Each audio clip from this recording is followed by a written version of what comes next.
Jednog dana sreli su se vetar severac i sunce, pa se prepirali oko toga ko je od njih jači. Vetar severac je rekao suncu: ja sam tako snažan da mogu da iščupam drveće. Gledaj!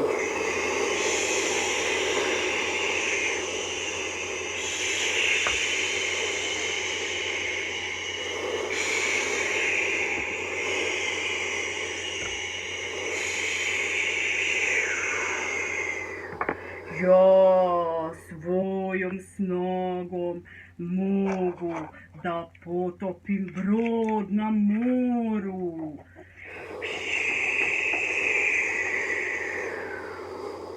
I počeo snažno da duva. More se uzbrkalo i brod je potonuo. Ti ne možeš da uradiš ništa od ovoga, rekao je vetar severac suncu. Ali sunce se samo osmehnulo i reklo: to ne znači da si jači. Vetar severac je ljuti to rekao: ja mogu da te sakrijem iza oblaka, da te niko ne može videti. Ti tako nešto ne možeš da uradiš. Ali sunce se opet toplo nasmejalo i reklo: i dalje mislim da sam jače od tebe. Pomisao da je sunce jače od vetra jako ga je ljutila, pa je severac počeo da se kovitla od ljutnje. Okretao se, kovitlao se okolo, tražeći nešto čime bi dokazao svoju snagu, pa rekao: hajde da vidimo ko može srušiti više kuća. Međutim, dobrodušno sunce je reklo: hajde to da uradimo jednostavnije. Da li vidiš onog dečaka na putu?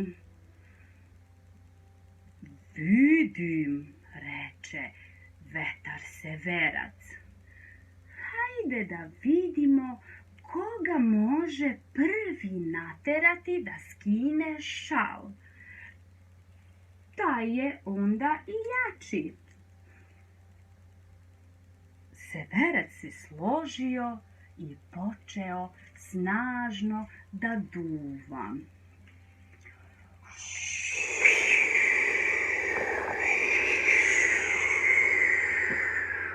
Ali što je severac snažnije duvao, to je dečak sve više i čvršće držao šal.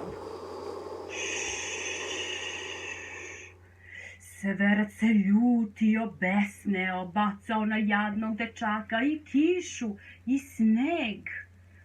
Ali što je severac više duvao, tim snažnije je dečak držao svoj šal. Ubrzo je uvideo severac da ne može da skine šal sa dečaka i prestao da duva. Sada je moj red, reče sunce, i raširilo je svoje zrake. Sunce je postajalo sve veće i veće. Ubrzo je postalo jako vruće. Dečak koji je išao putem brisao je znoj sa čela i mislio o tome kako je danas jako čudno vreme. čas je strašna oluja, čas velika vrućina. Pa je tako sav oznojen skinuo šal i krenuo dalje putem.